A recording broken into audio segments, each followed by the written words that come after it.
So in my introduction, it was referenced that I'm from Pittsburgh, Pennsylvania originally. And prior to coming to Capital One down here in the DC area, I ran a program called Pittsburgh Cares. And the program that I started was called the Pittsburgh Young Leaders Academy. And it was a program that basically was rooted in the idea that if a student was in 8th and 9th grade, which I'm sure all of you have seen as a critical point in a young person's life, when those kids drop out of school, one of many reasons is that in some cases they don't feel challenged by what's in the classroom. Another reason is that they don't have the supports in their life to encourage them, to motivate them, to inspire them, to take advantage of the opportunities that are available to them in the classroom, within a school building, and within the group that makes up that school community. And so what I created in the Pittsburgh Young Leaders Academy was a program that took 8th and 9th grade students who had dropped out of school and put them into service learning project teams in their neighborhood, dealing with projects that they themselves identified, that they themselves didn't like what they were seeing in terms of their own community. We matched them with college mentors who grew up in that same community, people who were in school, who made the commitment to sort of take their life to the next step and enroll in some sort of program, whether it was a vocational training program, whether it was a 2-year degree or a 4-year degree upon graduating from high school.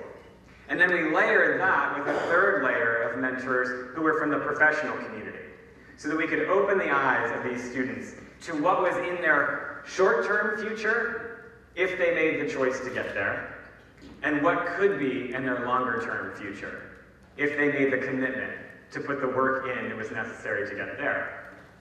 And that program was inspired by this poem.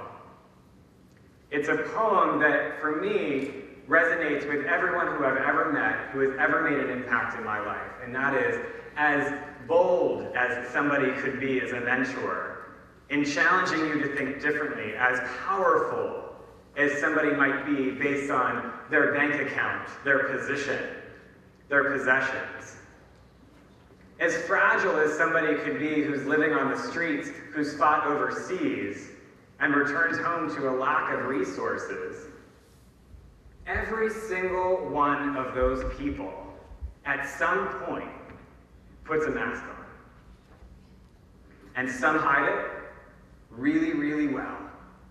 And it creates a situation in which we don't even think, we wouldn't even imagine them wearing a mask. Because they exude this sense of confidence. They exude this sense of purpose. That they get up out of bed every day with the character and the determination to embrace whatever that day brings. But just like you and I, at some point, that person is going to put on that mask. And so when I talk about partnerships and I talk about self-reflection and thinking, I think there's 2 pieces of that self-reflection that are incredibly critical. One is you've got to figure out at what point do you reach into your pocket and put on that mask? And 2, what are your strengths? That when you look around your table, you look around this room, you look out into the community, that you possess, that is so unique and so different that no one else brings it the way that you bring it.